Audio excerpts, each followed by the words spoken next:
जब किसी बंद कुंडली से संबद्ध चुंबकीय फ्लक्स में परिवर्तन होता है तो कुंडली में एक विद्युत वाहक बल उत्पन्न हो जाता है, जिसे प्रेरित विद्युत वाहक बल कहते हैं। प्रेरित विद्युत वाहक बल का परिमाण चुंबकीय फ्लक्स परिवर्तन की समय दर, प्रेरित विद्युत वाहक बल का परिमाण चुंबकीय फ्लक्स परिवर्तन की समय दर के ऋणात्मक चिन्ह के बराबर होता है, के ऋणात्मक चिन्ह के बराबर होता है। माना किसी बंद कुंडली से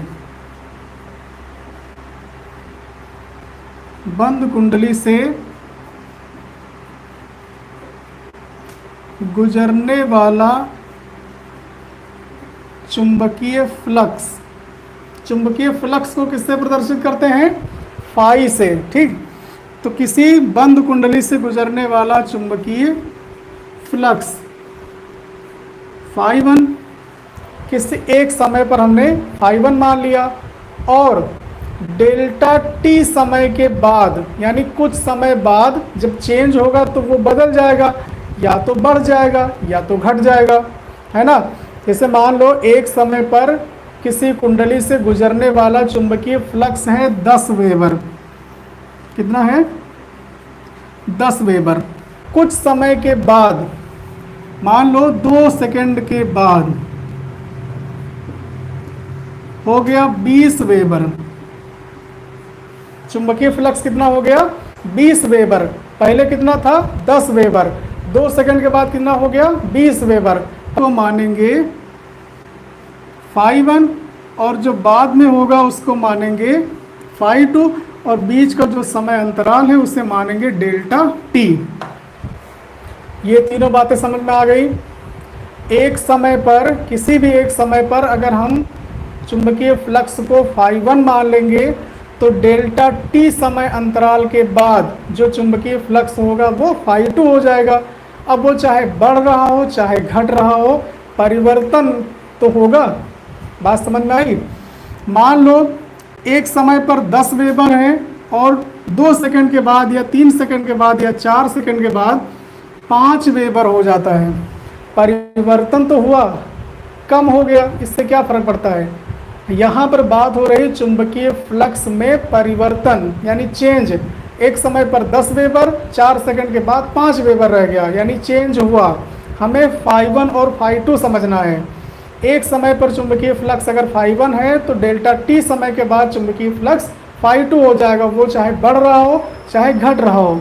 तो यहाँ अगर हम मान रहे हैं कि एक समय पर गुजरने वाला चुंबकीय फ्लक्स φ1 और डेल्टा टी समय अंतराल के बाद, कुछ समय के बाद डेल्टा टी समय अंतराल के बाद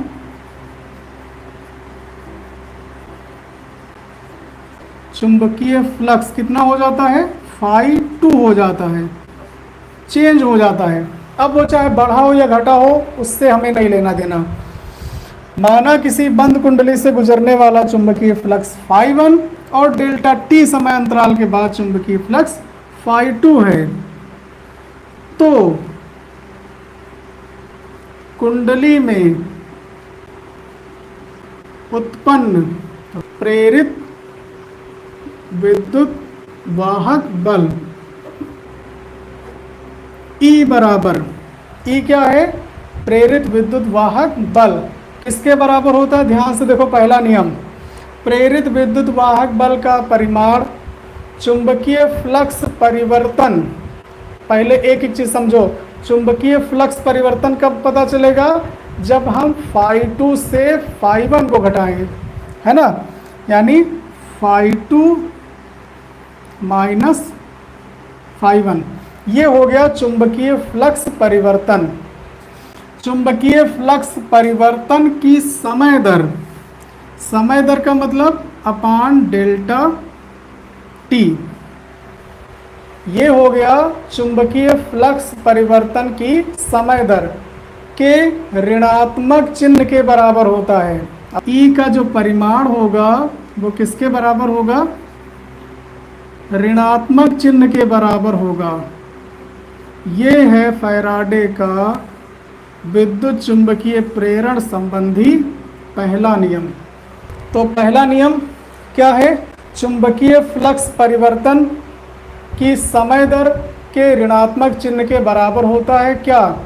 ई का परिमाण, यानी कि विद्युत वाहक बल का परिमाण। यदि कुंडली में फेरों की संख्या n हो तो क्या होगा? तो E बराबर हो जाएगा -n into φ2 - φ1 upon delta t। तब n का मल्टीप्लाई कर देंगे, तब E का मान आएगा। ठीक, तो ये दोनों फार्मूले आपको याद होने चाहिए, क्योंकि इस पर बहुत सारे न्यूमेरिकल पूछे जाते हैं। ठीक, तो ये है फैराडे का विद्युत चुंबकीय प्रेरण संबंधी पहला नियम।